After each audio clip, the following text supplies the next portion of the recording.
الشیطان الرجیم بسم اللہ الرحمن الرحیم۔ آج حضرت والا رحمۃ اللہ علیہ نے جو سورہ یوسف کی ترجمہ اور تفصیل کمپائل کی تھی اس کو پڑھنے کی سعادت نصیب ہو رہی ہے۔ تفسیر اور جو ترجمہ ہے اس کو پڑھنے سے پہلے حضرت نے ایک کلمہ آغاز جس کو کہہ سکتے ہیں تعارفی مضمون کے طور پہ لکھا ہے، جس میں انہوں نے اس تفسیر کو کرنے اور اس ترجمے کو کرنے کی جو وجوہات تھیں وہ بیان کی ہیں، اور جو ہمیں سورہ یوسف کے اندر مختلف میسیجز اللہ تعالیٰ نے دیے ہیں ان کے بارے میں ایک اجمالی سا تعارف دیا ہے، اور یہ کہ اس کی آج کل کی دور میں کیا ضرورت ہے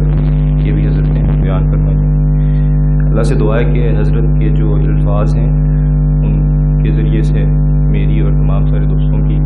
اصلاح، تقویت ایمانی اور سکینت قلبی کا سامان ہو۔ شروع کرتے ہیں۔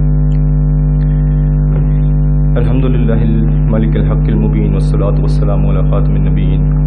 وسیلۃ السالکین وسکینۃ الطالبین سیدنا محمد وآلہ وصحبہ اجمعین۔ ایک عرصے سے رہ کے دل میں یہ خوف اٹھتی تھی کہ سورہ انفال اور سورہ یوسف کے نکات، رموز اور فوائد قلم بند کیے جائیں، دوسروں کے نفع سے زیادہ خود اپنے ذوق کی تسکین کے لیے۔ سورہ انفال کے فوائد اس لیے کہ اس میں جہاد بالسیف کی ترغیب و تاکید ہے، جو اگرچہ وقت و شرائط کے جمع ہونے پر ہی فرض ہو جاتا ہے، مگر جس کی آمادگی، تمنا اور تیاری مومن کا ہمہ وقتی امتیاز ہے، کیونکہ تمنا جہاد سے خالی دل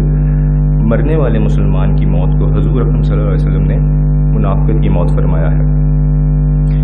اور سورہ یوسف کے فوائد اس لیے کہ اس میں جہاد بن نفس کی اہمیت اور اقدمیت کو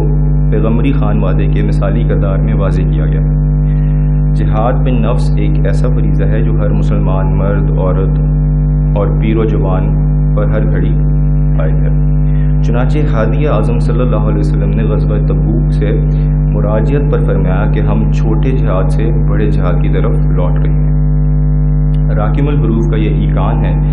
کہ جب تک ملت محمدیہ کی تعمیر جہاد بن نفس کے اولین اہتمام کے ساتھ جہاد بالسیف کے جذبے پر نہیں کی جائے گی، اس وقت تک اسلام کی نشاط ثانیہ کا خواب شرمندہ تعبیر نہیں ہو سکتا۔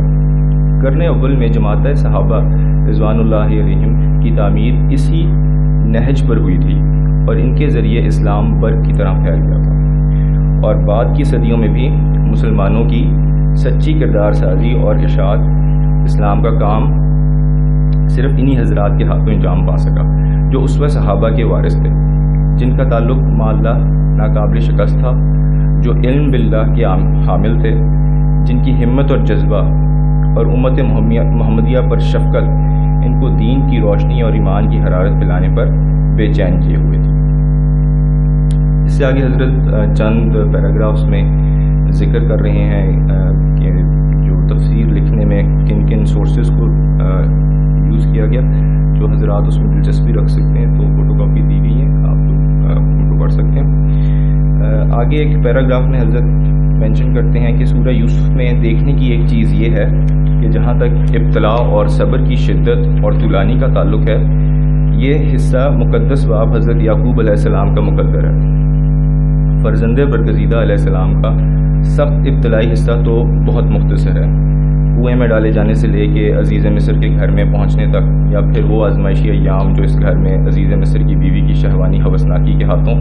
اٹھانے پڑے۔ قصہ یوسف کی تفصیل میں جو چیز علاوہ نفس انسانی کی شرارتوں کے دکھائی گئی ہے وہ ربوبیت الہیہ کے کرشمے ہیں، اور انہی میں ہماری بصیرت و تقویت ایمانی اور سکینت قلبی کے سامان ہیں، جن کی تفصیل آیات کے ذیل میں پیش کی گئی ہے۔ اس میں مومنانہ سیرت سازی کی بھی ضمانت ہے۔ آخر کی یہ خدمت ممکن ہے کہ روشن خیالوں اور تحریکات حاضرہ کے متوالوں کو ضرورت وقت کی چیز نظر نہ آئے، کیونکہ آج ضرورت وقت صرف سیاست اور معیشت کے تقاضوں کی تکمیل کا نام رہ گیا ہے، مگر دینی زاویہ نظر سے یہ ایک مغالطہ ہے۔ مغربی فکر اور مختلف ازمس کی سحرکاری سے ہمارے نام نہاد دینی مصلحین کے فکری زاویے اس قدر بدل گئے ہیں کہ وہ دین کا نام اور دینی اصطلاحات برتتے ہوئے بھی تمام تر دنیا طلبی اور عقد فراموشی کا شکار ہو گئے ہیں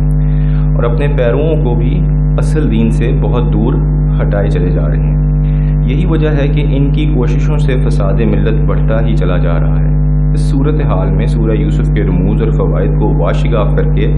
ابنائے ملت میں جہاد بن نفس کا بنیادی شعور پیدا کرنے کی اگر کوشش کی گئی ہے تو یہ وقت کی اہم ضرورت کیوں نہیں ہے؟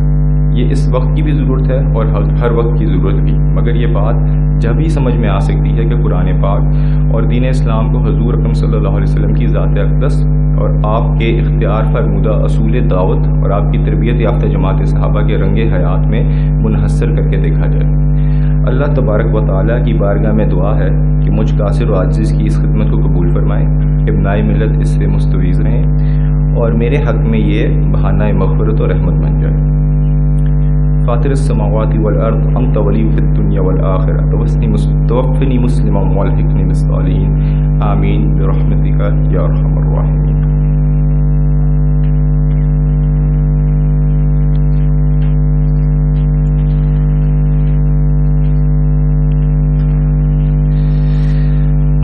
حضرت نے سورت کو تفسیر میں دو حصوں میں تقسیم کیا ہے۔ پہلا حصہ وہ ہے جو کہ حضرت یوسف اور حضرت یعقوب علیہ السلام کے ابتلا کے زمانے کا، اور دوسرا وہ ہے کہ جس میں حضرت یوسف کو جب اللہ تعالیٰ نے اپنی رحمتوں اور کرم سے مصر میں ایک عہدہ دیا تو اس کے بعد جو ایسا معاملہ جس کے اندر ابتلا نہیں تھی بلکہ کرم کا معاملہ تھا، تو وہ حصہ ہے۔ چونکہ اب جو حالات ہیں اس کے اندر ابتلائی معاملہ امت مسلمہ کے ساتھ زیادہ پیش ہے، تو اب دوسرا وقت کی کمی کو بھی ذہن میں رکھتے ہوئے ابھی جو پہلا حصہ ہے اسی کی ترجمے کو پڑھایا جائے گا، جہاں اہم نکات ہوں گے تفسیر فرما دیں گے۔ بسم اللہ الرحمن الرحیم۔ یہ آیتیں ہیں ایک کتاب واضح کی، ہم نے اس کو اتارا ہے قرآن بازبان عربی تاکہ تم سمجھو۔ ہم آپ سے ایک بڑا عمدہ قصہ بیان کرتے ہیں اس قرآن کے ذریعے جو ہم نے آپ کے پاس بھیجا ہے، اور اس کے قبل آپ محض بے خبر ہیں۔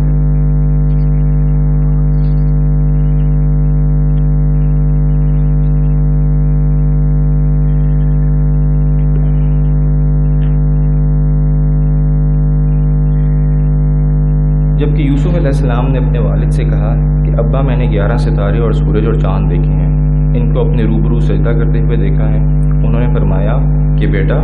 اپنے اس خواب کو اپنے بھائیوں کے روبرو بیان مت کرنا، بس وہ تمہارے لیے کوئی خاص تدبیر کریں گے۔ بلا شبہ شیطان آدمی کا سری دشمن ہے، اور اسی طرح تمہارا رب تم کو منتخب کرے گا اور تم کو خوابوں کی تعبیر کا علم دے گا، اور تم پر اور یعقوب کے خاندان پر اپنا انعام کامل کرے گا، جیسے اس سے پہلے تمہارے دادا پر یعنی ابراہیم و اسحاق پر اپنا انعام کامل کر چکا ہے۔ واقعی تمہارا رب بڑے علم و حکمت والا ہے۔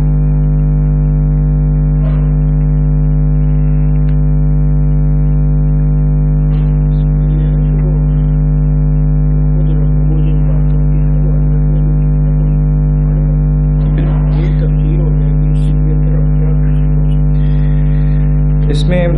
ذکر آتا ہے کہ حضرت یوسف علیہ السلام نے اپنے والد سے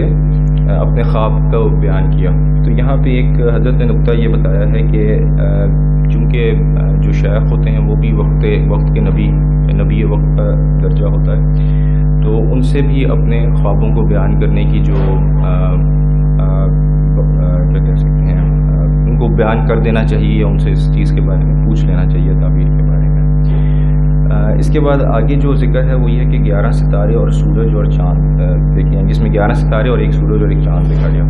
تو اس میں حضرت یہ بیان کرتے ہیں کہ حضرت یوسف کے جو بھائی تھے وہ 11 تھے، اور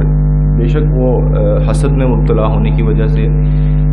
معصیت میں پڑ گئے تھے، لیکن اس کے باوجود چونکہ ان کا جو جوہر تھا وہ ایک نبی کی اولاد تھے اور نسب اونچا تھا، اس وجہ سے حضرت یوسف کا جو خواب ہے اس کے اندر ان کو ستارے کے طور پہ دکھایا گیا ان چیزوں کے باوجود۔ تو حضرت یہاں پہ یہ کہتے ہیں کہ جو شرافت نسبی ہے اس کا بھی دین میں ایک بہت اعلیٰ مقام ہے، اور اس چیز کو آئیڈینٹیفائی کرنا بھی بہت ضروری ہے۔ آخری جملہ یہی کہا ہے کہ آج شرافت نسب کی اہمیت سے ناآشنا ہو کر انسان ذلت و پستی کی اس انتہا پر آ گئی ہے۔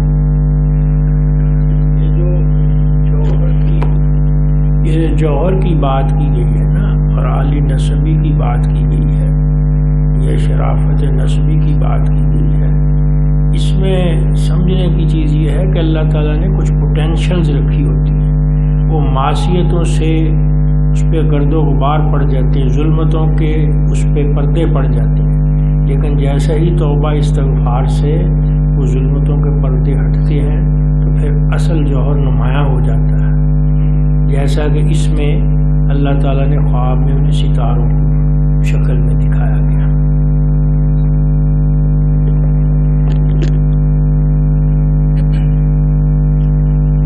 اس کے بعد حضرت یوسف کی ایک تاکید ہے، حضرت یعقوب کی تاکید ہے حضرت یوسف کے لیے کہ آپ اپنا جو خواب ہیں وہ اپنے بھائیوں کے سامنے بیان مت کریں۔ حضرت یہاں پہ لکھتے ہیں کہ خواب میں ابن نبی کا تھا، اس کی تعبیر عطا فرما دی گئی، اس سے پدر بزرگوار اور فرزند ارجمند کو یقین حاصل ہو گیا کہ آج کا نوعمر یوسف کل کو منصب نبوت پر فائز ہوگا۔ تعبیر خواب کا علم خاص اس کو ملے گا اور کل خانوادہ یعقوبی پر نعمت ربانی کا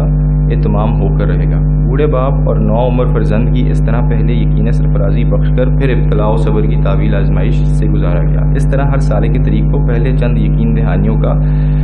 زیادہ راہ دے کر پھر راہ سلوک کی کٹن کٹائیوں سے گزارا جاتا ہے۔ اگر یہ پیش کی یقین دہانیاں ہر وقت ڈھارس بنداتی نہ رہیں تو سالے کے طریق کا پتہ پانی ہو جائے گا اور وہ منزل ہار بیٹھے گا۔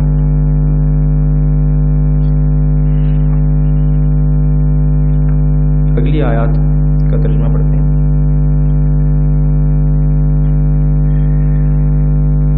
وہ وقت قابل ذکر ہے جب کہ ان بھائیوں نے یہ گفتگو کی کہ یوسف اور ان کا بھائی ہمارے باپ کو ہم سے زیادہ پیارا ہے، حالانکہ ہم جماعت کی جماعت ہیں۔ واقعی ہمارے باپ کھلی غلطی میں ہیں، یا تو یوسف کو قتل کر ڈالو یا اس کو کسی سرزمین میں ڈال آؤ تو تمہارے باپ کا رخ تمہاری طرف ہو جائے گا اور تمہارے سب کام بن جائیں گے۔ یہاں پر جو بات ہوئی کہ جو ان بھائیوں نے آپس میں مشاورت کی، اس پہ حضرت لکھتے ہیں کہ حسد کتنی بری چیز ہے کہ نبوی گھرانے کے افراد تک کو کسی اخلاقی پستی میں پہنچا کر رکھ دیا۔ حاسد تو اپنے محسود کی اذیت ہی کو دیکھ کر چین پاتا ہے ورنہ نہیں۔ جبھی تو حضرت ماوی رضی اللہ عنہ فرماتے ہیں کہ میں ہر انسان کو راضی کر سکتا ہوں بجز حاسد کے کہ وہ اپنے محسود کے شرف کو مٹائے بغیر کسی بات پر راضی ہی نہیں ہوتا۔ پھر جو ان کا کہنا ہے کہ یوسف علیہ السلام ہمارے والد صاحب کو ہم سے زیادہ پیارے ہیں، اس پہ حضرت یہ لکھتے ہیں کہ اس میں دلالت ہے کہ شیخ کو جائز ہے کہ کسی مرید کے ساتھ دوسرے مریدوں سے زیادہ محبت رکھے، جبکہ اس میں اوروں سے زیادہ رشد کے آثار پائے۔ مربی ماں باپ ہو یا مرشد، دونوں کو چاہیے کہ اپنی کسی اولاد یا مرید کی خصوصی محبت کا اظہار اس درجے میں نہ کریں کہ اس کی وجہ سے دوسری اولاد یا مریدوں میں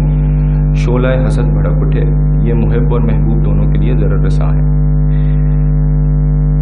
حضرت یعقوب کے معاملے میں سالے کے طریق کو یہ درس مل رہا ہے کہ غیرت حق کسی غیر حق کی شدت محبت کو گوارا نہیں کرتی اور اس کو ابتلاء میں ڈال کر تمام تر اپنی طرف متوجہ کر لیتی ہے۔ حضرت حق کا یہ کرم اپنے مقبولین کے ساتھ خاص ہے۔ جہاں پر ان بھائیوں نے یہ کہا کہ حضرت یعقوب کھلی غلطی پر ہیں، اس پہ حضرت نے تشریح فرمائی ہے کہ بعض اوقات ان مریدوں کو جو شیخ کی محبت جن کے اندر راسخ نہیں ہوتی، شیخ پر خطا اجتہادی کا ویسا ہی گمان کرتے ہیں جیسے ان بھائیوں کو یعقوب علیہ السلام پر ہوا تھا۔ آخر میں جو بات کی گئی کہ حضرت یوسف کو قتل کر دیں تو حضرت یعقوب کا رخ ان کی طرف ہو جائے گا اور ان کے سب کام بن جائیں گے. اس پہ حضرت نے تشریح فرمائی ہے کہ بعض اوقات ان مریدوں کو جو شیخ کی برائی کے ذریعے اچھائی کا حصول اور منعم کا دل دکھا کر انعام پانے کا خیال کس قدر خلاف عقل ہے، مگر حسد عقل کو اندھا کر دیتا ہے تو صحیح بات سمجھائی ہی نہیں دیتی. اور اسی پہ حضرت کہتے ہیں کہ انتہائی بے عقلی کی بات ہے اور انتہائی خام خیالی ہے. ایک اور ترجمہ جو اس آیت کا ہو سکتا ہے وہ یہ کہ ہم توبہ کر کے نیک بن جائیں گے، یعنی کہ ہم یہ گناہ جو ہے قتل کرنے کے بعد دوبارہ توبہ کریں گے اور نیک کر دیں گے، بن جائیں گے. اس پہ حضرت نے یہ لکھا ہے کہ جرم جو توبہ کا خیال رکھ کر کیا جائے دین کے ساتھ ٹھٹا اور نعوذ باللہ بارگاہ حق میں بڑی گستاخی ہے. اس ترکیب کو رواں رکھا جائے تو جرائم کا طوفان اس زور سے اٹھے گا کہ مفروضہ توبہ کے خیال کو بھی غرق عصیان کر دے گا. یہ ہے حسد کی پیدا کردہ بدفہمی. اگلی آیت میں کا ترجمہ ایک تو یہ جو میرے دوست نے کہا کہ شیخ قائم مقام ہوتا ہے، یعنی وراثت الانبیاء ہے، اس میں ایک قائم مقام کی حیثیت ہوتی ہے. اب یہ کہ حضرت نے یہ جو شروع میں فرمایا کہ بشارت دی گئی کہ یہ جو حضرت یوسف ہیں جوان ہوں گے تو نبی اللہ تعالیٰ انہیں بنائے گا، یہ بشارت دے کے پھر ابتلا کا ایک لمبا سلسلہ ہے. تو سب صاحب طریق کے ساتھ یہی ہوتا ہے کہ بعض کو شروع میں کوئی بشارت ملتی ہے، پھر یہ ہے کہ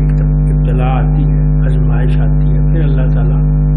ایک خاص مقام پہ تفویض فرما دیتے ہیں اور وہ آزمائشوں کے بغیر نہیں. بے شک وہ اب وقت کے ساتھ ساتھ اللہ کی آزمائشیں آسان ہو گئی. ایک کانٹا چبھنے کی آزمائش جو ہے وہ بس اللہ کی ہاں آزمائش ہی ہے، بعض کا اسی میں سے پاس کر دیتے ہیں. پھر جو یہ فرمایا کہ خواب جو ہیں وہ اپنے یعنی انبیاء کو خواب بیان کرنا امتیوں کا ایک سنت ہے. حضور صلی اللہ علیہ وسلم بھی فجر کے بعد صحابہ سے پوچھتے تھے کہ آج کسی نے خواب دیکھا ہے تو وہ بیان فرمائے. تو یہ سنت خود صوفیہ میں بھی اسی طرح جاری ہے. اور دوسری اس میں احتیاط یہ ہے کہ ہر کس و ناقص کو اپنا خواب نہیں بتانا چاہیے. کسی ایسے مربی کو یا ایسے محسن کو بتانا چاہیے جس سے خیر کی اور بھلائی کی توقع ہو. ورنہ وہ اچھا خواب سن کے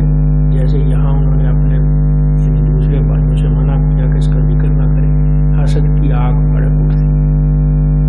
اسی طرح یہ جو فرمایا کہ بعض اوقات کسی میں رشد و ہدایت کے آثار دیکھ کے شاید کسی ایک مرید کے ساتھ زیادہ توجہ یا زیادہ محبت کا معاملہ کرتے ہیں، تو اس میں دوسرے حضرات کے لیے تو یہ تعلیم ہے کہ اگر کسی کے ساتھ خصوصی برتاؤ ہے تو پھر یہ نہیں سمجھنا چاہیے کہ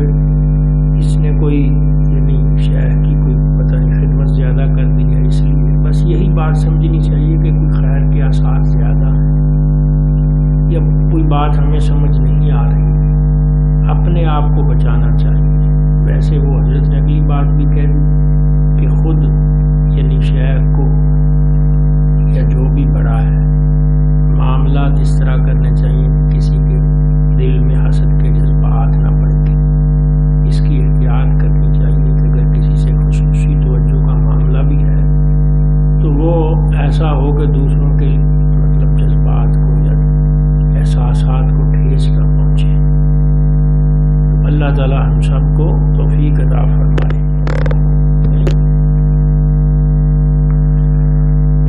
اگلی آیت کا ترجمہ ہے ان میں سے ایک کہنے والے نے کہا کہ یوسف کو قتل نہ کرو اور ان کو کسی تاریک کنویں میں ڈال دو تاکہ ان کو کوئی راہ چلتا نکال لے جائے اگر تم کو کرنا ہے. یہاں پہ ایک کہنے والے کے بارے میں وضاحت ہے کہ جس کا دل ذرا نرم تھا اور انسانی جان سے ہمدردی کی رمق اس میں باقی تھی. وہ کہنے والا ان میں جو بھائی بھی ہو، عام طور پر بڑے بھائی یہودا کا نام لیا گیا، یعنی کہ جو ان کے بڑے بھائی یہودا تھے ان کے بارے میں کہا جاتا ہے کہ انہوں نے یہ تجویز دی جو تھوڑی سی انسانی ہمدردی کے ساتھ اور آخر میں جو لفظ ہے کہ اگر تم کو کرنا ہے تو یہ منصوبہ قبول کرو۔ اس عبارت سے پتہ چلتا ہے کہ یہ منصوبہ سب کو قبول ہوا۔ یہاں سے معلوم ہوا کہ حسن تدبیر سے شکاوت قلبی میں کمی لائی جا سکتی ہے اور انتقامی سنگینی قدرے کم ہو سکتی ہے۔ اس کے بعد آخر میں حضرت لکھتے ہیں تدبیر رب، اور تدبیر رب اس آیت سے حضرت بتانا چاہ رہے ہیں کہ اس ساری مشاورت کو حضرت یوسف علیہ السلام کی نسبت سے دیکھیں تو یہ ربانی تدبیر تھی کہ یوسف علیہ السلام کو کنعان سے نکال کر مصر پہنچانے کی جو ان کے اعزاز بخشی کا تقدیری مقام تھا۔ ایک اتباع بھی حضرت لکھتے ہیں وہ ہے کہ کبھی حق تعالیٰ کی مخفی الطاف اپنے ابتداء میں انسانی فہم سے دور ہوتے ہیں اور بندہ بلبلا اٹھتا ہے، یہ ابتلاء و صبر کا مقتضا ہوتا ہے، پھر جب نتیجہ سامنے آتا ہے تو ساری داستان کلفت افسانہ بن جاتی ہے۔ سالے کے طریق کی نظر اس حقیقت سے کبھی اوجھل نہ ہونی چاہیے تاکہ اس کی ہمت بلند رہے۔ یعنی اللہ تعالیٰ کی طرف سے بعض اوقات جو مصیبتیں یا ابتلاء آتی ہیں وہ اصل میں اللہ کے انعام ہوتے ہیں یا انعاموں کا آغاز ہوتا ہے، اس کے ذریعے سے اللہ تعالیٰ نے نوازنا ہوتا ہے۔ ہم اپنی تکلیف کی وجہ سے بلبلا اٹھتے ہیں کہ یہ ہمارے ساتھ کیا ہو گیا، یا ہمارے ساتھ ہی کیوں ہوا، یا اللہ نے ہمیں ہی کیوں منتخب فرمایا، حالانکہ اللہ تعالیٰ کی اس معاملے سے اس ذریعے سے عنایات کا ایک سلسلہ شروع ہونا جو بعد میں ظاہر ہو جاتا ہے۔ ویسے یہ ہے کہ یہ یؤمنون بالغیب کا تقاضا یہ بھی ہے کہ ہم اس بات پہ یقین رکھیں کہ اللہ تعالیٰ کی طرف سے جو معاملہ بھی پیش آ رہا ہے وہ اللہ تعالیٰ کی عین رحمت ہے، وہ اللہ تعالیٰ کا کرم ہے، ہم بس اس کو سمجھ نہیں رہے۔ اور اسی طرح حضرت بابا جان نے ایک دفعہ فرمایا تھا کہ بعض اوقات یعنی بظاہر انعامات ہوتے ہیں لیکن اصل میں اللہ تعالیٰ کی طرف سے وہ ایک مصیبت یا ایک پکڑ کا ذریعہ ہو۔ تو انعامات یا مصیبت جو ظاہر میں ہمیں نظر آ رہی ہے اس کو ماپنے کا طریقہ یہی ہے کہ اگر ہمارا طرز عمل اللہ سے ٹھیک ہے، ہمارا معاملہ اللہ سے ٹھیک ہے، تو پھر اللہ کی طرف سے مصیبت بھی جو آتی ہے وہ عین رحمت ہوتی ہے اور رحمتوں کا آغاز ہوتی ہے۔ اور اگر اللہ تعالیٰ سے منہ موڑ کے کوئی چیزیں دنیاوی عنایات کا معاملہ ہوتا ہے تو وہ عین اللہ تعالیٰ کی طرف سے عذاب ہے بشکل عنایات۔ بس اللہ تعالیٰ یہ بات سمجھنے کی توفیق دے۔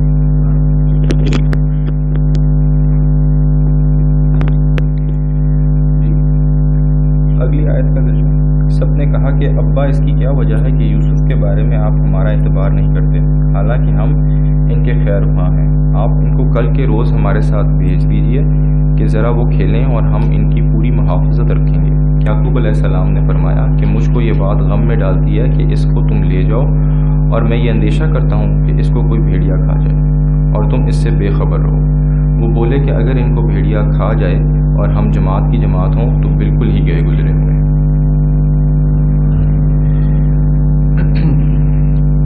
حضرت یعقوب نے یہاں پہ جو اندیشہ ظاہر کیا کہ حضرت یوسف کو بھیڑیا کھا جائے، اس پہ حضرت تشریح کرتے ہیں کہ تقدیر کی کرشمہ سازی دیکھیے کہ حضرت یعقوب علیہ السلام کی زبانی ایسی بات نکلی جس میں سازشوں کو ایک تدبیری بہانہ ہاتھ آ گیا۔ دوسری تقدیری مجبوری یہ دے دی ہے کہ قوی احتمال جو غم انگیز بھی ہو گیا تھا وہ حضرت یوسف علیہ السلام کو روکے رکھنے کے لیے کافی نہ ہو سکا اور ان کو حاسد بھائیوں کے حوالے کرنے پر مجبور ہو گئے۔ مرضی حق کے آگے مرضی اب کی حیثیت ہی کیا ہے۔ اگلی آیت کی طرف آتے ہیں۔ سو جب ان کو لے گئے اور سب نے پختہ عزم کر لیا کہ ان کو کسی اندھیرے کنویں میں ڈال دیں، اور ہم نے یوسف علیہ السلام کے پاس وہی بھیجی کہ تم ان لوگوں کو یہ بات جتلاؤ گے اور وہ تم کو پہچانیں گے بھی نہیں۔ اور وہ لوگ اپنے باپ کے پاس عشاء کے وقت روتے ہوئے آئے، کہنے لگے ابا ہم سب تو آپس میں دوڑنے میں لگ گئے اور یوسف کو ہم نے اپنی چیز کے پاس چھوڑ دیا، بس ایک بھیڑیا ان کو کھا گیا، اور آپ تو ہمارا کاہے کو یقین کرنے لگے، وہ ہم کیسے ہی سچ ہوں۔ اور یوسف کی قمیص پر جھوٹ موٹ کا خون بھی لگا لائے تھے۔ یعقوب علیہ السلام نے فرمایا کہ تم نے اپنے دل سے ایک بات بنائی ہے، سو صبر ہی کروں گا، جس میں شکایت کا نام نہ ہوگا، اور جو باتیں تم بتاتے ہو ان میں اللہ ہی مدد کرے۔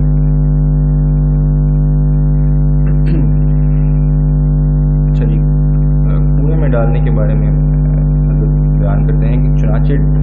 ان کو کنویں میں ڈال دیا، اس کی تفصیل قرآن نے بتلائی، مگر آئندہ قرآن نے نہیں بتلائی، مگر آئندہ قدرت کی یہ کرشمہ سازی نگاہ کے سامنے آئے گی کہ جس تدبیر کو حاسد بھائی یوسف علیہ السلام کی مستقبل خوشی کا اطمینانی سبب سمجھ رہے تھے، وہی یوسف علیہ السلام کی فوج رسانی کا پہلا زینہ بنایا گیا۔ پھر جہاں پہ یہ مینشن کیا گیا ہے کہ حضرت یوسف علیہ السلام کے پاس وحی بھیجی گئی، یہ وحی نبوت نہ تھی بلکہ وحی الہام تھی۔ حضرت مجاہد فرماتے ہیں، عربی کی آگے عبارت ہے، اس ذریعے سے ہر مقبول سارے طریق کے دل جمعی کا سامان ہو سکتا ہے اور ہوتا آیا ہے، یعنی وحی الہام کے ذریعے سے۔ پھر جہاں پہ اللہ تعالیٰ نے یہ فرمایا جب حضرت یوسف کو الہام ہوا تھا کہ یہ لوگ یہ بات جتلائیں گے اور وہ تم کو پہچانیں گے بھی نہیں، تم ان لوگوں کو یہ بات جتلاؤ گے اور وہ تم کو پہچانیں گے بھی نہیں۔ اس میں حضرت بیان کرتے ہیں کہ حضرت ابن عباس سے مروی ہے کہ جب برادران یوسف حضرت یوسف علیہ السلام کے پاس مصر میں پہنچے تو آپ نے تو انہیں پہچان لیا مگر یہ نہیں پہچان سکے۔ اس وقت آپ نے ایک پیالہ منگوایا اور اپنی ہتھیلی پر رکھ کے اسے کھٹکھٹایا، آواز نکلی ہی تھی کہ آپ نے فرمایا کہ یہ جام تو کچھ کہہ رہا ہے اور تمہارے متعلق کچھ کہہ رہا ہے۔ تمہارا ایک سوتیلا بھائی تھا جس کا نام یوسف تھا، تم اسے باپ سے لے کر کنویں میں پھینک آئے۔ پھر پیالے کو کھنکھنایا اور کان لگا کر فرمایا، یہ کہہ رہا ہے کہ پھر تم اس کے کرتے پر جھوٹا خون لگا کر باپ کے پاس گئے اور کہا کہ آپ کے لڑکے کو بھیڑیا کھا گیا ہے۔ برادران یوسف حیران ہو گئے اور باہم کہنے لگے، افسوس بھانڈا ہی پھوٹ گیا، اور اس جام نے تو بادشاہ سے سچ مچ کہہ ڈالا۔ بس یہی ہے وہ وہی جو آپ کو کنویں میں آئی کہ ایک دن آپ ان بھائیوں کے کرتوت انہیں جتلاویں گے اور یہ آپ کو پہچانیں گے بھی نہیں۔ طالب مولا کو چاہیے کہ اپنے معاندین کے معاملے کو سپرد خدا رہنے دے، پھر رب کریم بالآخر اس کو سرخرو فرمائیں گے۔ یعنی اللہ ہر اپنے کام پر غالب ہے مگر اکثر لوگ اتنا بھی نہیں سمجھتے۔ یہ سورہ یوسف ہی کی ایک آیت کا ترجمہ آگے حضرت نے اس میں بیان کیا۔ پھر وہ مقام جس کا ذکر ابھی قرآن میں آیا ہے کہ جس میں قمیص پر جھوٹ موٹ کا خون لگا کے لے آئے، اس پہ حضرت فرماتے ہیں کہ والد بزرگوار نے جس شبہ کا اظہار فرمایا تھا کہ بھیڑیا نہ کھا جائے اور تم غافل رہو، اس کا پلاٹ بنا کر جھوٹے آنسو اور جھوٹے خون کے صحیح سالم کرنے کے ساتھ باتیں بنائیں اور دل کے چور کا اظہار بھی کر دیا کہ آپ ہم پر کیوں یقین فرمائیں گے۔ ایک جھوٹ 100 جھوٹ پیدا کر کے بھی یقین فراہم نہیں کر سکتا، اور کیسے فراہم کر سکے کہ خود جھوٹ کا دل یقین سے محروم ہے۔ ماوردی رحمۃ اللہ علیہ نے فرمایا کہ پیرہن یوسف بھی عجائب بے روزگار میں سے ہے کہ 3 عظیم الشان واقعات اس پیرہن سے وابستہ ہیں، یعنی کہ کرتے سے وابستہ ہیں۔ پہلا واقعہ کرتے کو خون آلود کر کے والد کو دھوکہ دینے اور خود اسی کرتے سے جھوٹ ثابت ہونے کا ہے۔ دوسرا واقعہ زلیخا کا کہ اس میں بھی پیرہن یوسف ہی شہادت میں پیش ہوا، اور تیسرا واقعہ حضرت یعقوب علیہ السلام کی بینائی لوٹ آنے کا کہ اس میں بھی پیرہن یوسف ہی اعجاز کا مظہر ثابت ہوا۔ آخر میں حضرت یعقوب کا جو قول قرآن میں آیا ہے کہ جو باتیں تم بناتے ہو ان میں اللہ ہی مدد کرے، اس کے بارے میں حضرت فرماتے ہیں کہ حضرت یعقوب علیہ السلام کا قلب مجروح ہو کر بھی یقین سے معمور ہے کہ یوسف علیہ السلام محفوظ ہی ہیں۔ صاف فرما دیا کہ لڑکوں تم نے اپنے جی سے بات بنائی ہے، میں صبر جمیل سے کام لوں گا، میرے لیے اللہ کی کارسازی ہی کافی ہے۔ اس کے بعد حضرت والا صبر جمیل کی ڈیفینیشن انہوں نے کی ہے، اور اس میں انہوں نے یہ کہا ہے کہ یہ 3 چیزوں کا نام ہے۔ اپنی مصیبت کا کسی سے ذکر نہ کرنا، اپنے دل کا دھڑکا کسی کے سامنے نہ رونا، اپنے دل کا دکھڑا کسی کے سامنے نہ رونا، اور اپنے نفس کو پاک نہ سمجھنا۔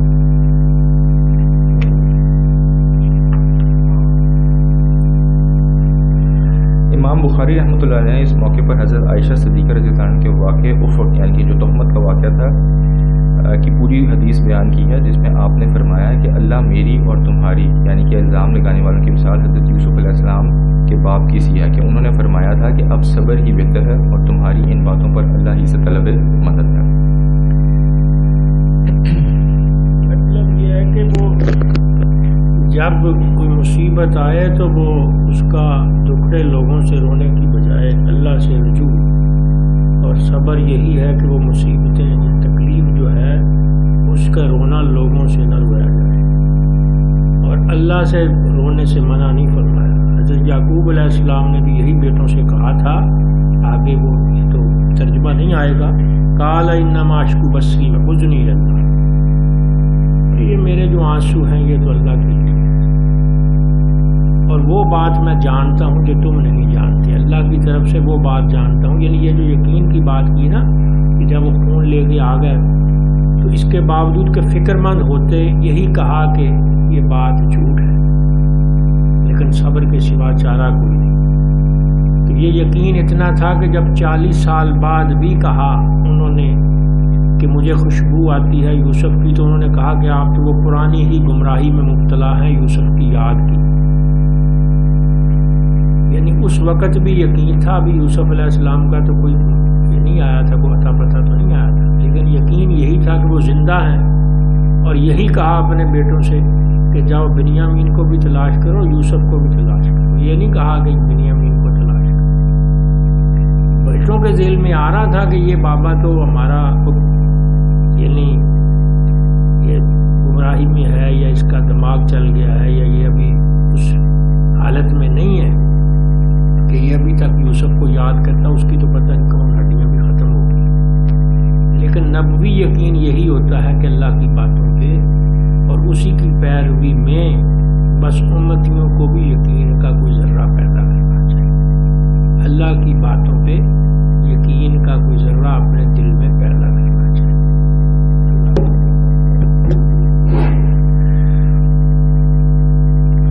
اگلی آیت کے ترجمے سے شروع کرتے ہیں۔ اور ایک قافلہ آ نکلا اور انہوں نے اپنا آدمی پانی لانے کے لیے بھیجا، اور اس نے اپنا ڈول ڈالا، کہنے لگا ارے بڑی خوشی کی بات ہے، یہ تو بڑا اچھا لڑکا نکل آیا، اور اس کو مال قرار دے کر چھپا لیا۔ اللہ کو ان سب کی کارگزاریاں معلوم تھیں، اور اس کو بہت ہی کم قیمت میں بیچ ڈالا، یعنی گنتی کے چند درہم کے عوض، اور وہ لوگ کچھ ان کے قدرداں تو تھے ہی۔ اور جس شخص نے مصر میں ان کو خریدا تھا، اس نے اپنی بیوی سے کہا کہ اس کو خاطر سے رکھنا، کیا عجب کہ ہمارے کام آئے، یا ہم اس کو بیٹا بنا لیں۔ اور ہم نے اس طرح یوسف کو اس سرزمین میں خوب قوت دی، اور تاکہ ہم ان کو خوابوں کی تعبیر دینا بتلا دیں، اور اللہ تعالیٰ اپنے کام پر غالب ہے، لیکن اکثر آدمی جانتے نہیں۔ جہاں پہ حضرت یوسف کو کنویں میں ڈالا گیا تھا، وہاں پہ قافلے کے آ جانے کے بارے میں حضرت کہتے ہیں کہ کیا یہ یوں ہی ہوا؟ نہیں، بلکہ جس رب نے وادی غیر ذی زرع میں یکا و تنہا بے یار و مددگار مگر متوکل علی اللہ ہاجرہ کی خاطر یمن سے شام جانے والے قافلے کو دل میں یہ بات ڈال دی کہ وہ پانی کی تلاش میں حاجہ کے قریب پہنچے اور پھر منزل کا خیال ترک کر کے وہیں رہ پڑے، اسی رب نے ایک قافلے کی باغ یوسف علیہ السلام والے کنویں کی طرف موڑ دی اور ڈول ڈلوا کر ان کو تاریکی و تنہائی سے نکلوایا۔ ہر متوکل علیہ کو جب ابتلا پیش آتی ہے تو رب رحیم کا لطف خفی اس کی ایسی ہی دستگیری کرتا ہے۔ پھر جہاں پہ لفظ ہے کہ اللہ تعالیٰ کو ان سب کی کارگزاریاں معلوم تھیں، تو وہ اپنا داؤ چلا رہے تھے، حق تعالیٰ اس میں اپنی حکمت کی کاریگری دکھا رہا تھا۔ سالک کے طریق کی نگاہ کے ظاہری اسباب اور علل سے اٹھ کر صرف حکمت ربانی پر مرکوز رہنی چاہیے تاکہ وہ مخفی الطاف کا مشاہدہ کر سکے۔ پھر ایک مقام ہے جہاں پہ یہ الفاظ آئے ہیں کہ ان کے قدرداں تو نہ تھے، یعنی کہ حضرت یوسف کے قدرداں نہ تھے وہ لوگ جنہوں نے انہیں چند درہم کے عوض بیچ دیا۔ اس پہ حضرت یہ فرماتے ہیں کہ ظاہر میں نگاہ جوہر ولایت ہی کو نہیں دیکھ سکتی، تو جوہر نبوت کی قدر کیا پہچان سکتی ہے؟ اور پہچان اور قدر کے بغیر انسان خسارے میں رہتا ہے۔ اس پہ حضرت نے ایک دعا تجویز فرمائی ہے کہ ہم سب کو وہ مانگنی چاہیے اللہ تعالیٰ سے، گویا کہ اے اللہ ہم کو صلحائے وقت کے ذریعے نفع عطا فرما، اس طرح سے کہ ان کے ادب کی توفیق عطا فرما اور ان کی برکت سے محروم نہ فرما۔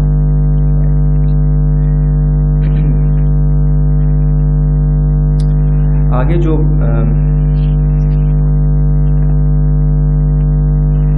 عزیز مصر نے یہ کہا کہ اپنی بیوی سے کہ ہم اس بچے کو اپنا بیٹا بنا دیں، اس پہ حضرت فرماتے ہیں کہ محبوبیت کا پرتو ڈال کر اللہ پاک نے حضرت موسیٰ علیہ السلام کی پرورش فرعون اور اس کی بیوی کے ذریعے کروائی، اور یہاں حضرت یوسف علیہ السلام کی پرورش عزیز مصر اور اس کی بیوی سے کروا رہا ہے۔ اچھا، پھر اس میں جو اللہ تعالیٰ فرما رہے ہیں کہ اس طرح ہم نے یوسف کو اس سرزمین میں خوب قوت دی، اور تاکہ ہم ان کو خوابوں کی تعبیر دینا بتلا دیں، اور اللہ تعالیٰ اپنے کام پر غالب ہے۔ اس کے اوپر حضرت فرماتے ہیں کہ حضرت موسیٰ علیہ السلام کو فرعون کے گھر میں پرورش دے کر تدبیر مملکت کی تعلیم فرمائی تھی، یہاں حضرت یوسف علیہ السلام کو عزیز مصر کے گھر میں پرورش کے ذریعے وہی سامان فراہم کیے جا رہے ہیں۔ تعبیر الاحادیث، جہاں پہ اس کا ترجمہ یہ خوابوں کی تعبیر بتلانا ہے، اس کے بارے میں حضرت فرماتے ہیں تعبیر الاحادیث سے مطلب تنہا خوابوں کی تعبیر نہیں ہے، بلکہ ایسا علم جس کے ذریعے واقعات کو سن کر ان کی حقیقت اور علت تک پہنچا جا سکے، وہ فراست صادقہ جس کے نور سے ہر چیز کو اس کی اصلی صورت میں دیکھا جا سکے، مراد تمام ضروری علوم کا بخشا جانا جس میں خوابوں کی تعبیر بھی داخل ہے۔ اور آخر میں جو الفاظ ہیں کہ اللہ اپنے ہر کام پر غالب ہے، اس میں حضرت فرماتے ہیں کہ اس حقیقت کا مراقبہ غیر اللہ کے فراہم کردہ سارے سامان خوف کا تریاق ہے۔ اس کے بعد ایک فارسی کا شعر ہے، اور مومن صادق کو یہ اس قدر قوی بنا دیتا ہے کہ بقول عارف رومی، واحد کا لالف کبود آولی بلکہ صد کرن است آبد العلا۔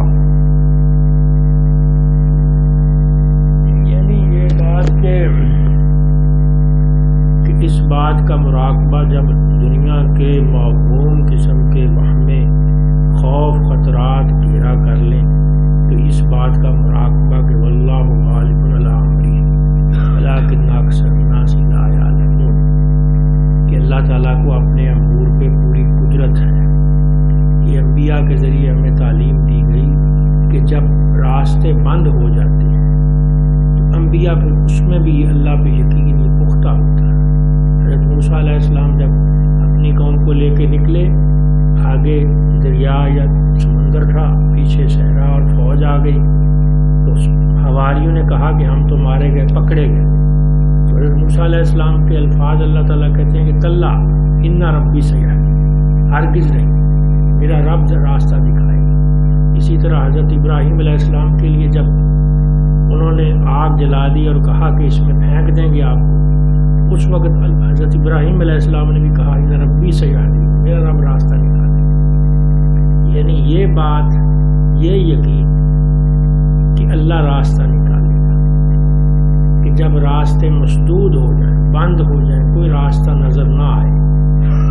غیر اللہ کے آگے جھکنے کی بجائے، غیر اللہ کو پوجنے کی بجائے، غیر اللہ کی تدبیریں کرنے کی بجائے اللہ پہ یقین پختہ ہو کہ وہی میرے لیے راستہ نکالے، جیسے اس نے اپنے انبیاء کے لیے نکالا۔ اور پھر یہ جو غالب کہ اللہ تعالیٰ نے وہاں حضرت جب ابراہیم علیہ السلام چھوڑ آئے یعنی مکہ کی وادی میں، تو پانی کے ذریعے اللہ نے تدبیر کی، ان کی زندگی کی بھی، اور وہاں سارا ماحول پیدا کیا۔ یہاں ایک خوابوں کی تعبیر یا جو حضرت نے فرمایا کو بصیرت عطا فرمائی، اس کے ذریعے ساری ہی سکیم رک۔ یعنی یہ بات کہ ایک بات سے اللہ تعالیٰ کیسے پورا ایک یعنی جو ہے یعنی چین ریئیکشن پیدا ہو، یعنی یہ خوابوں کی تعبیر اللہ نے بغیر مطلب پٹکل پٹی تھوڑی کی تھی کہ وہ خواب اگر اس کو بادشاہ کو نہ آتا جو ان کے لیے مہمہ تھا، اور حضرت کو اس کی تدابیر یا اس کی فراست نہ عطا کی، تو کوئی کام بن سکتا ہے۔ وہ اللہ تعالیٰ کے سارے کام جو ہیں وہ آپس میں جڑے ہوئے ہوتے ہیں، اور جہاں ہماری ہماری ساری عقل شعور اور تدبیریں فیل ہو جاتی ہیں، وہاں سے پھر اللہ کا کام چلتا ہے اگر اللہ پہ بھروسہ ہو۔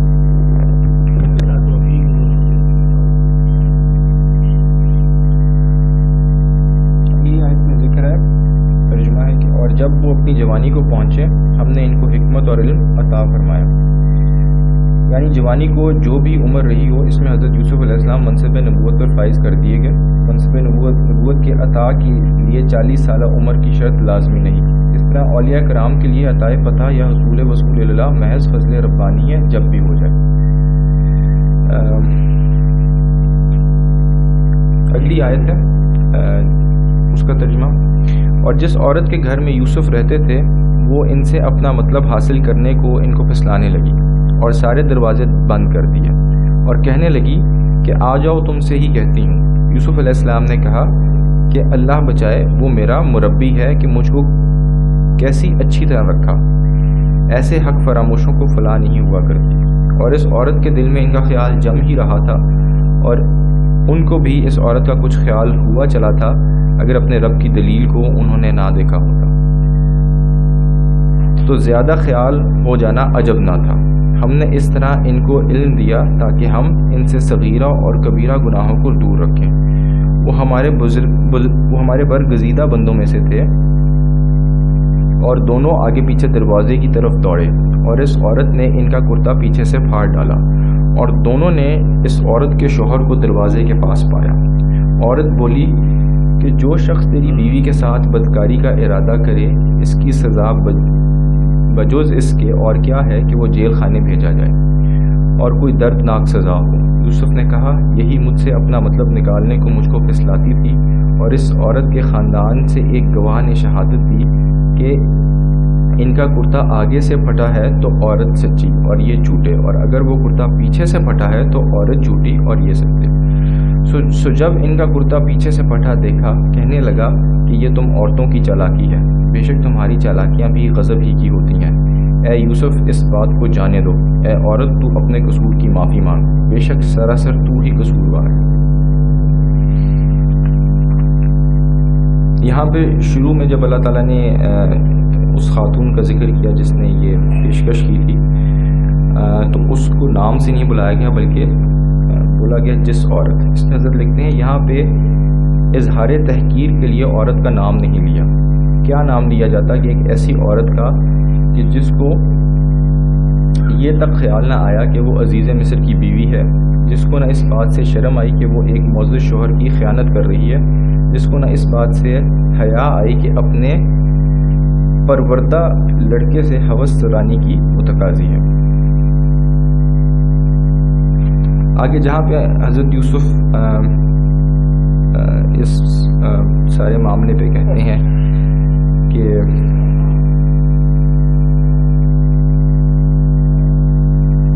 قال معاذ اللہ انہ ربی احسن مثواہ، یعنی کہ اللہ بچائے وہ میرا مربی ہے۔ اس پہ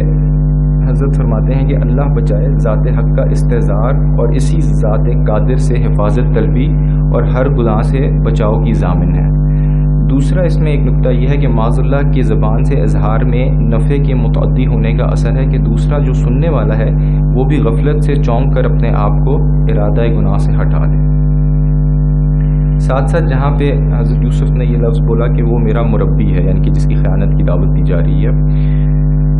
تو اس پہ حضرت فرماتے ہیں کہ یعنی عزیز مصر جس نے بڑی عزت و محبت سے حضرت یوسف کی پرورش کی، اس میں اپنی نجابت و شرافت کا اظہار بھی ہے کہ ایسے محسن کی احسان فراموشی کیسے کی جا سکتی ہے۔ دوسرے خائن بیوی کو غیرت کو بھی للکارنا ہے کہ میں غلام ہو کر احسان شناسی ہوں اور تو بیوی ہو کر اس قدر بے غیرت ہے۔ باقی ایک اور حضرت نے یہاں پہ پوائنٹ مینشن کیا ہے، وہ یہ ہے کہ یعنی میرا اللہ جس نے مجھے نبی زادہ اور خود نبی ہونے کا شرف بخشا ہے اور میرا خمیر عصمت سے گوندا گیا ہے، ایسی صورت میں گناہ میرے نزدیک بھی کیسے آ سکتا ہے، یہ بھی اس بات سے اخذ کیا جا سکتا ہے۔ اس کے بعد ایک جو مینشن یہاں پہ کیا گیا ہے وہ لفظ ہیں وَلَقَدْ حَمَّتْ بِهِ وَحَمَّ بِهَا، جس کا ترجمہ یہ بنتا ہے کہ اس عورت کے دل میں ان کا خیال جم ہی رہا تھا اور ان کو بھی اس عورت کا کچھ خیال ہو چلا تھا. اگر اپنے اور سے آگے جو قرآن میں الفاظ ہیں کہ وَلَقَدْ هَمَّتْ بِهِ وَهَمَّ بِهَا لَوْلَا أَن رَأَى بُرْهَانَ رَبِّهِ کہ اگر اپنے رب کی دلیل کو انہوں نے نہ دیکھا ہوتا. اس کے اوپر دو تعبیریں حضرت نے ادھر لکھی ہیں کہ ایک نبی ہوتے ہوئے ان کے معصوم ہوتے ہوئے ان کے دل میں یہ خیال جمنا، اس کے بارے میں جو سوالات اٹھائے گئے ہیں. تو تعبیر حضرت یہ لکھتے ہیں ہمہ بہا میں بہت محققین نے یہ توجیہ فرمائی ہے کہ یہ مقید ہے لولا ان راء برہان ربی کے ساتھ. اس کا حاصل معنی یہ ہوگا کہ وہ بھی خیال کرتے اگر برہان رب کو نہ دیکھتے، مگر اب خیال بھی نہیں ہوا. یہ بھی نہایت لطیف تفسیر ہے، مگر آخر نے تفسیر متن کو اس لیے اختیار کیا ہے کہ اس میں یوسف علیہ السلام کا کمال زیادہ ہے کہ باوجود رغبت کے جس کا منشا قوت طبیعت اور صحت بدن اور صلابت قوہ ہے رک گئے. اس میں صبر و مجاہدہ اشد ہے، اور جو اس میں اشکال تھا وہ اس طرح رفع ہو گیا کہ زلیخا کا ہمہ اور قسم کا ہے اور ان کا یعنی یوسف علیہ السلام کا ہمہ اور طرح کا ہے، جیسا ترجمے سے ظاہر ہے. دوسری تعبیر حضرت یہ لکھتے ہیں کہ حافظ احمد بن مبارک الجماسی رحمۃ اللہ علیہ نے یہی بات غوث العارفین حضرت عبدالعزیز دباغ رحمۃ اللہ علیہ سے دریافت کہ سیدنا یوسف علیہ السلام کا قصد کیا تھا، یعنی کہ ان کا جو ہمہ تھا وہ کیا تھا. اس پہ انہوں نے فرمایا کہ عورت کو مارنے کا قصد تھا. اس کے بعد مفسرین نے اس بارے میں جو کچھ بیان کیا ہے وہ احمد بن مبارک الجماسی رحمۃ اللہ نے وہی باتیں حضرت عبدالعزیز دباغ رحمۃ اللہ علیہ کے سامنے رکھی. تو آپ نے شدت سے ان سب باتوں کا انکار فرمایا کہ اگر یہ باتیں صحیح ہوں تو پھر عصمت کہاں باقی رہی. ولی کو جب حق تعالیٰ فتح نصیب فرماتا ہے تو ظلمت کے 72 رگیں اس سے نکال دیتا ہے کہ کسی رگ سے کذب پیدا ہوتا ہے، کسی سے کبر، کسی سے ریا، کسی سے حب دنیا، کسی سے شہوت و محبت زنا پیدا ہوتی ہے وغیرہ وغیرہ.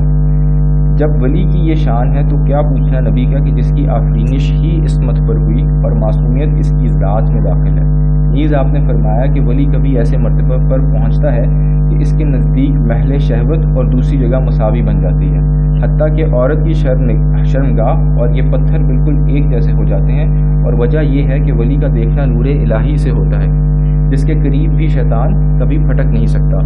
اور نہ کوئی دوسری ظلمت پاس آ سکتی ہے. اور جب ولی کے حق میں ایسا ہوتا ہے تو نبی معصوم کا کیا پوچھنا. حق تعالیٰ ہمیں توفیق بخشے کہ ہم نبوت کے حق سے واقف ہوں. یہ ابلیس سے